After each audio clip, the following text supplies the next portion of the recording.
শুনুন,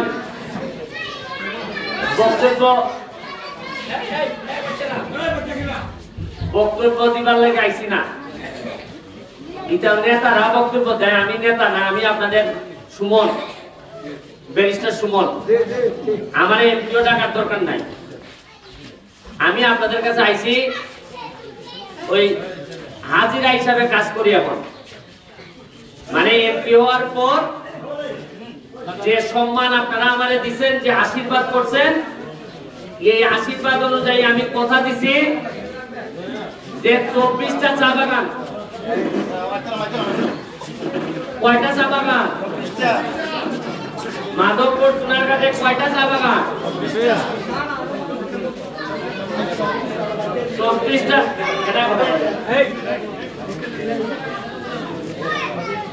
24টা চা বাগানে আমার প্রথম কথা হইল, এইবার আমি চা বাগানে সবচেয়ে বেশি ভোট পাইছি।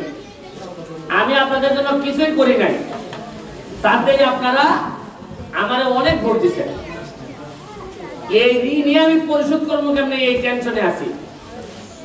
এই জন্য কথা দিছি, আগামী নির্বাচনের আগে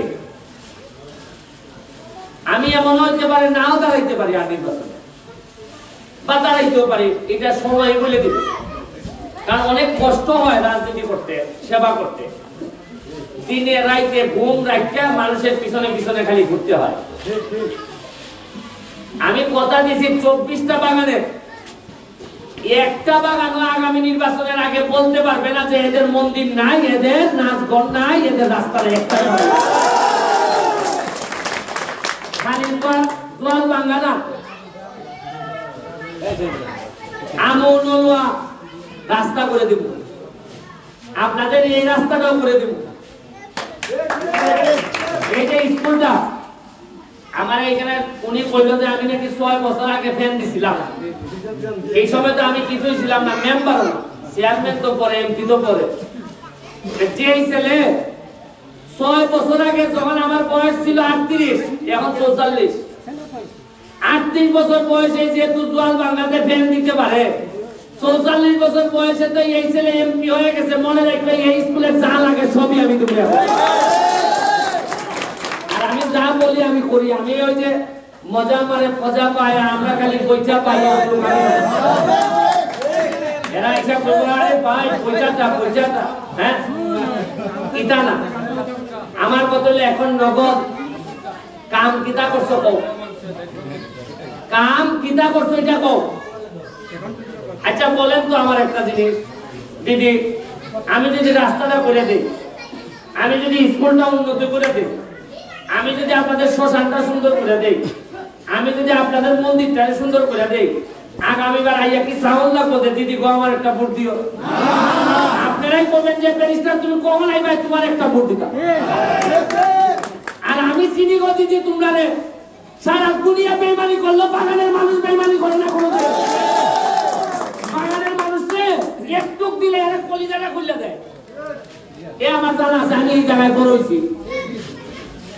সুতরাং কথার বাড়াইতাম না।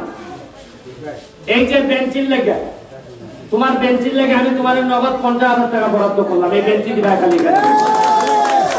বাচ্চাদের যদি ফ্যান লাগে, ফ্যান আমার জানাইবা। আর রাস্তার কাজ আইতেছে, আগামী সেপ্টেম্বর মাস থেকে কাজ শুরু হইব, তখন আমি এগুলা করব।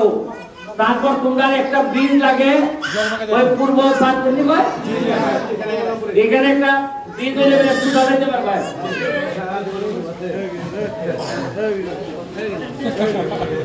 তোমরা বেলা যাইতে পারবা, এই ব্রিজটাও করে দিব। আমি যদি একটা কথা বলছি যে আমি নিজের টাকা বানাইতাম না, তাহলে তোমরা দিতে অসুবিধা নেই। আমি বলছি আমার রক্তের মধ্যে যেন কোনো হারাম না ঢুকে, মানুষের হকের টাকা যেন আমার রক্তের মধ্যে না ঢুকে। আমি আমার ছেলে মেয়ে যদি আপনার ছেলে মেয়ের টাকা হক না খায়, আমার ছেলে মেয়ে মানুষই তোলা দিবি। আমি কথা দিছি হারাম খাবো না। আরেকটা কথা দিছি দিদি, কাউরে 2 নম্বরে হক নষ্ট করে চুরি চামারি করে খাইতে দিতামও না। আমি এখন এমপি, আমি খালি নিজে বলতো আমি খুব ভালো আমার সাথে সব চুরি করে বাড়াই লেগেছে, আমি কিছু কই না, এরকম এমপি দরকার নাই। এইবার আরো নির্বাচন আইব, চেয়ারম্যান আইব, উপজেলা চেয়ারম্যান নির্বাচন আইব, আপনাদের এমপি নির্বাচন করলেন। আপনাদের কাছে আমার একটা অনুরোধ, যারা 2 নম্বর লোক, যারা মানুষের টাকা মেরে দেয়, যারা মানুষের সাথে জুলুম করে, এই ধরনের লোককে ভোট দিয়ে না দিবি। যার ইচ্ছা তুমি মনে করেন যে টাকা মেরে দেয়, মানুষের হক নষ্ট করে, এদেরকে ভোট দিয়ে না দিদি। কারণ আমি নিজে ভালো মানুষ, আমি ভালো মানুষের সাথে সংসার করতে চাই। ভালো বাচ্চা দেয় আমি আচ্ছা আমি একটা কথা তো কইতে গেলে লজ্জাই লাগে করতে। আচ্ছা এখন বুঝছেন তো আমার কথা, যদি ভালো শুনেন, আপনার ছেলে যদি ভালো হয়, তা আপনি চাইবেন না যে আপনার ছেলেটার বিয়ে আর একটা ভালো মানুষের সাথে হোক?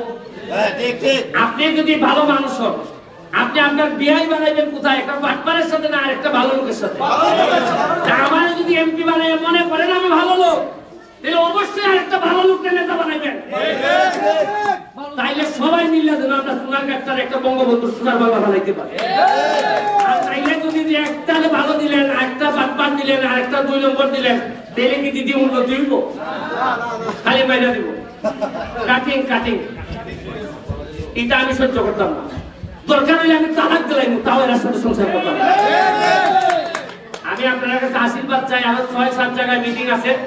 এখন হলো বক্তব্যের সময় না, কাজের সময়। এরপরে হইল আপনাদের 6000 লোককে 5000 টাকা করে দিব। কোন একটা চা বাগানের শ্রমিকের যদি 5000 টাকা যদি কেউ ভাঙ্গা খায়, মাইরা খায়, আমারে কোনোভাবে একটা খবর পাঠাইবেন যে ব্যারিস্টার আমার টাকা মাইরা দিচ্ছে, আমার 5000 পাইবার কথা, আমি 3000 পাইছি। এর কলিজার ভিতর থেকে টাকা তুলে নিয়ে আমি আমার শ্রমিক যারা ঘাম দিয়া এই জীবনে চলে, ঘাম দিয়া যারা এই জায়গা পর্যন্ত আইছে, এরার টাকা যদি কেউ মারে, প্রয়োজনে সব চাইলে দিব। তাও যাদের আশীর্বাদে আমি নেতা হচ্ছি, এদেরকে কোথাও চাইলে যাবো না, আমি কথা দিয়ে গেলাম। আমার উল্টা পাল্টা ওই উল্টা পাল্টা আমি কইছি তো, একজন আমার ধরাই দাও, লিস্ট যা দিছ সব আমি কইয়া দিছি, যে একটু কি দেখছি কইব। এখন তো ছেও লই আছি, 2 নম্বরই করবা, ছেও খাইবা, ছেও 3-4 একসাথে ছেও খাইবা। আমি নিজে 2 নম্বরই করি না, আর কেউ করতে দিতাম না। ঠিক আছে দিদি, আপনাদের জন্য দোয়া রইল, আমার জন্য আশীর্বাদ রাখবেন। জয় বাংলা, জয় বঙ্গবন্ধু।